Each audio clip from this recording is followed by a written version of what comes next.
हेमराज याद है? वही हेमराज मीणा जो पुलवामा हमले में देश के लिए शहीद हो गए थे। वही हेमराज मीणा जिन्होंने देश को दुश्मनों से बचाने के लिए अपना जीवन कुर्बान कर दिया था। आपको शायद शहीद हेमराज मीणा याद हो, लेकिन राजस्थान का प्रशासन शहीद हेमराज मीणा की कुर्बानी भूल गया है। कोटा के कलेक्टर को शहीद हेमराज मीणा की शहादत से कोई मतलब नहीं है। बहादुरी के इस प्रतीक की एक अदद प्रतिमा तक कोटा के कलेक्टर नहीं बनवा पा रहे हैं। देश के शहीदों के साथ देश का प्रशासन किस कदर बेरुखी करता है, आप भी देखिए।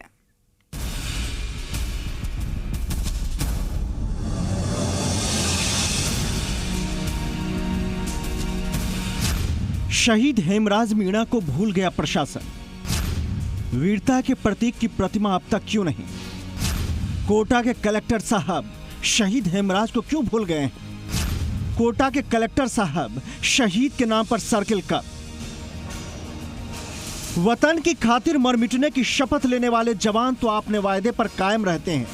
वो मौका मिलते ही देश की खातिर वीरता की तिरंगा उठ लेते हैं।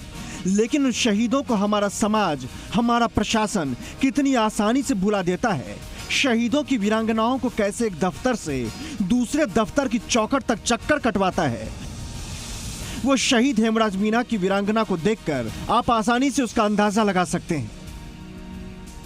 पुलवामा आतंकी हमले में शहीद हुए सीआरपीएफ के जवान हेमराज मीणा की पत्नी सरकारी सिस्टम की बेरुखी और जनप्रतिनिधियों की टालम टोली के चलते संघर्ष करने को मजबूर है। शहीद की पत्नी मधुबाला पिछले 2 साल से शहीद सर्किल बनाने के लिए अधिकारियों के चौखट की चक्कर काट रही हैं। कभी कलेक्टर को ज्ञापन सौंपती हैं तो कभी विधायक को, लेकिन किसी भी अधिकारी को, किसी भी नेता को शहीद को सम्मान देने का वक्त नहीं है। कोटा के सांगोद कस्बे में अदालत चौराहे पर शहीद सर्किल निर्माण के बाद मूर्ति स्थापित की जानी है।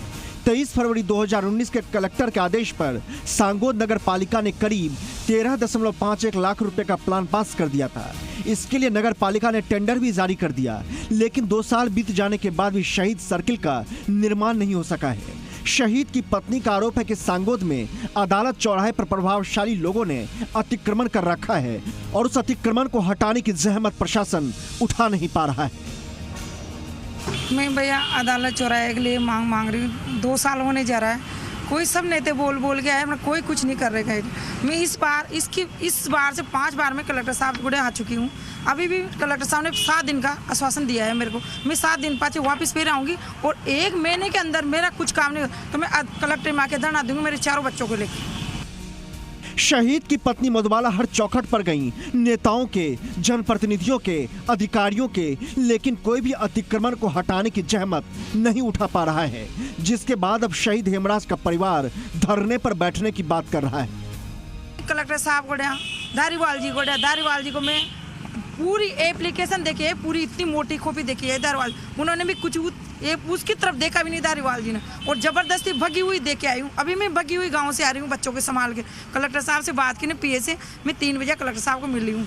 अभी क्या ये शर्म की बात नहीं है हमारे समाज के लिए कि समाज उस शहीद के लिए आवाज नहीं उठा पा रहा है जिसने देश के लिए अपने शरीर का त्याग कर दिया था?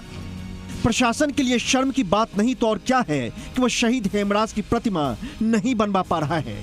क्या यह देश के नेताओं के लिए शर्म की बात नहीं है कि वह कुछ रसूखदारों से अतिक्रमण हटवा नहीं पा रहा है? जी हाँ, यह शर्म की ही बात है कि एक शहीद का परिवार शहीद को सम्मान देने के खातिर धरने पर बैठने की बात कर रहा है। लेकिन सवाल यही है कि आखिर शहीद हेमराज मीणा को सम्मान कब मिलेगा? हिमांशु मित्तल, जी मीडिया,